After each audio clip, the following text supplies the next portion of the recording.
po kigudde wani yagenze va ku poliisi ne batwala mu ddwaliro yavudde mu ddwaliro kujja ate ku kyalo kye kimu ate yali abeera ategeerekeseeko erya Jamaada yakubiddwa emigoba nti egimuse n'oluvannyuma ne bamuteekera omuliro bw'agezezaako okukozesa olukujjukujja okubba pikipiki ku kyalo Sumbwe mu disitulikiti y'e Wakiso.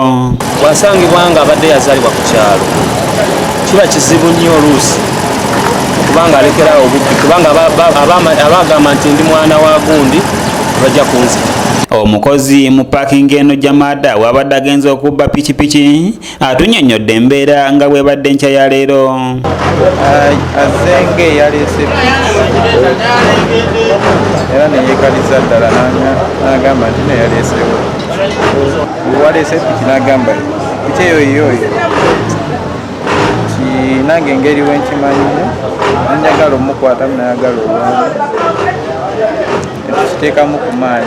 Abatuuze bavumiridde ekikolwa kino kye beesigamiza ku bavubuka obutayagala kukola wamu n'okumalira obudde mu kukozesa ebiragalalagala.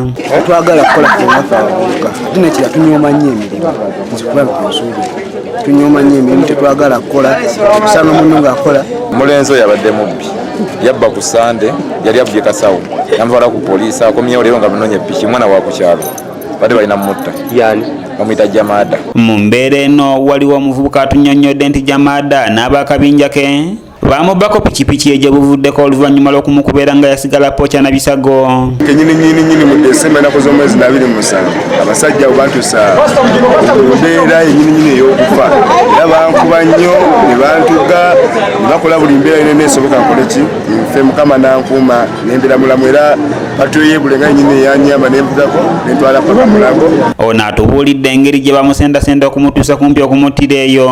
Zebanjja ku Petrosite Busega nabanyimirizanga bapasaabaze nebangamba bagenda ku Kikayanga ku Sekembre ne batwala ku Ssaabasajja w'ekitundu atuuka bamukwata akabadi abali babiri benaleeta eyi nensangayo omu bankubira enkogo ebiri bankuba yasanyala ddala yanja ku maanyi egyolaba omubbi gwe nali nkutte bwenti era omukwata bwenti omu nakuta ati omulago omukwata bwenti olwokusatajja nakuba nafuna ensanyala omukono naye basobola kulwana. Abatuuze bagenze mu maaso n'okuvumirira ebikolwa by'obubbi ebyongedde okwegirisiza mu bavubuka ensangi zino. Bave mu byamangumangu byebyo naye nze ngamba bano abasajja abatubba oba bakwatanga babatti.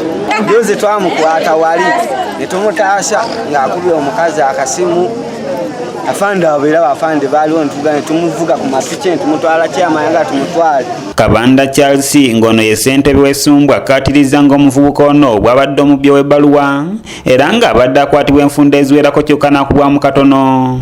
Ono omwana mubbi wa Lulango bulijjo naye olw'okuba aludde nnyo ku kyalo kuno bulijjo abba ne bamukuba ne bamutaasa ne bamukuba ne bamuleka ne bamukuba ne bamuleka ekyavaamu n'agobwa ku kyalo kati kibadde kitutte ebbanga ddene ng'agobwedda ku kyalo. Ono agamba nti ekisinga okuleeta embeera eno be bavubuka okwagala ensimbi ez'amangu ze batasobola kukolerera.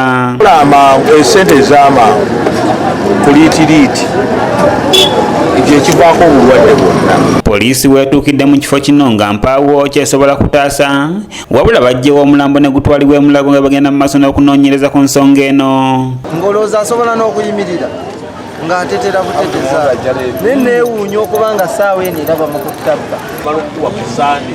Kyavugaga nti ate yavudde ati e Mulago. Matiya Sekanjako yakusakidde eggulire lino okulwa ABS Television. Nonye piki yange azigali nalukwata basage no agenze labo muyayi element yakwata siye piki siye bagamba yadduse mu ddwaliro bamutwala ku Sande mu ddwaliro kwa yabeera kasawo Jamaada